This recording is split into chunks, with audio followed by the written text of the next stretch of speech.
Hello, my name is John Benner and I am an Animal Science Extension Agent in Augusta County, Virginia. This video series, Summer Stockpiling for Late Summer Grazing, is a collaboration between Augusta Crops Agent Matt Boer and myself to define and cover the management principles of summer stockpiling tall fescue to extend the grazing season and reduce cow herd feeding costs. Thank you for joining us, and we hope you enjoy our video series. Tall fescue is the most prominent forage in much of the southeastern United States. Most beef cattle producers within this region are familiar with the management practice of stockpiling tall fescue for winter grazing. As tall fescue is a cool season forage, its natural growth curve lends itself to being very productive in the cooler months of the spring and fall of the year. Stockpiling is the process of setting aside designated pastures, preferably with a high percentage of tall fescue, and not grazing them for a predetermined period to allow forage growth to accumulate. This accumulated growth can then be grazed, preferably at a time when grass productivity in other pastures is low. Fall stockpiling with and without a fall nitrogen application has been a successful part of Virginia grazing systems for many years. Fall stockpiled fescue, especially when strip grazed, is very effective in lengthening the grazing season, which in turn reduces winter feeding costs. As an example, here are estimated hay feeding and stockpiled fescue grazing costs from the cow herd at the Shenandoah Valley Agricultural Research and Extension Center. Estimated costs of feeding hay are $1.73 per cow per day, while costs of grazing stockpiled fescue are 36 cents per cow per day, with total savings of $1.37 per cow per day for each day grazed versus feeding hay. Fall stockpiling has been an important part of Virginia beef production for many years. However, it can be often challenging to do. Despite an overabundance of spring and summer pasture, much of Virginia is often dry in the late summer and early fall, limiting the acreage that can be set aside for stockpiling. Summer stockpiling is a novel management system that can help overcome these challenges. Summer stockpiling involves setting aside acreage from hay harvest, bush hogging, and grazing in order to accumulate growth during the spring and summer months. Livestock are then introduced onto the summer stockpile around mid-August. The summer stockpile can then be grazed during the late summer and early fall as a tool to facilitate fall stockpiling on other acreage. This system saves producers time and money by enabling them to capture spring and summer pasture growth without making hay, while simultaneously extending the grazing season to reduce winter feed costs. Here is Shenandoah Valley AREC Superintendent David Fisk to explain how the summer stockpile management practice was developed.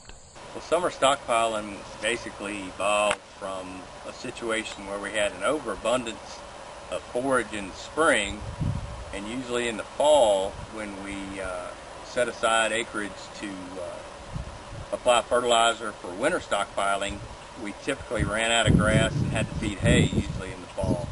And so the whole idea came about where we would save some of that excess forage in the spring, allow it to accumulate all spring and summer, and then graze it in the fall when we usually ran out of forage and had to feed hay. So that's how the whole concept came about. It challenges the assumption that letting a pasture rest that long without harvesting the forage would result in only mature grass that cattle would find unpalatable. However, a substantial amount of undergrowth and fresh grass makes up the majority of the dry matter in the sward.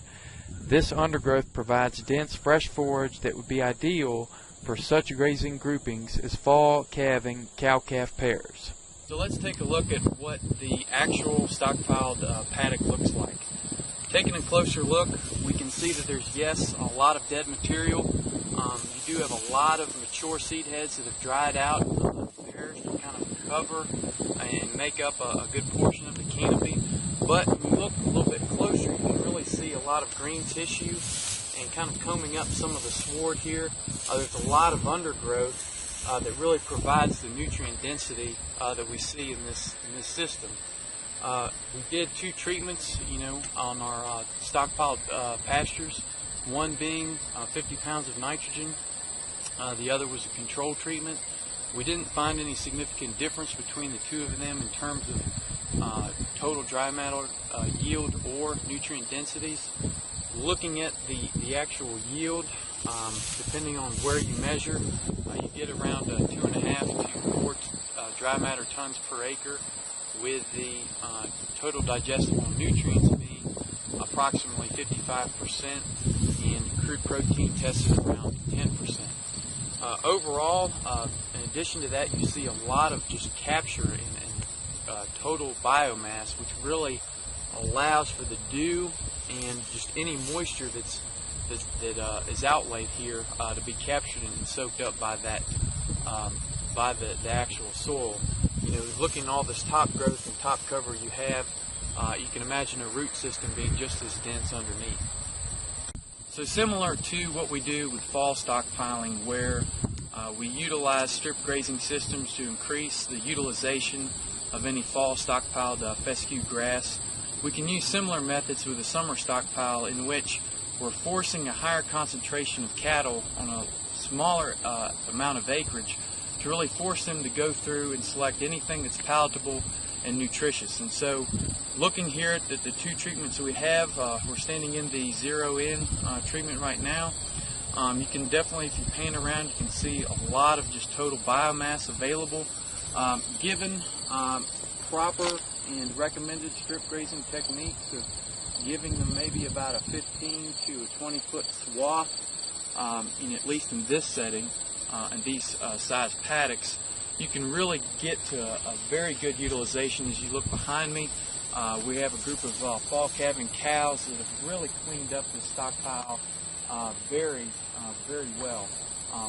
If you kind of look in the pasture I'm standing in, essentially everything over there at one time before we turned in these cows looked like the way it does over here.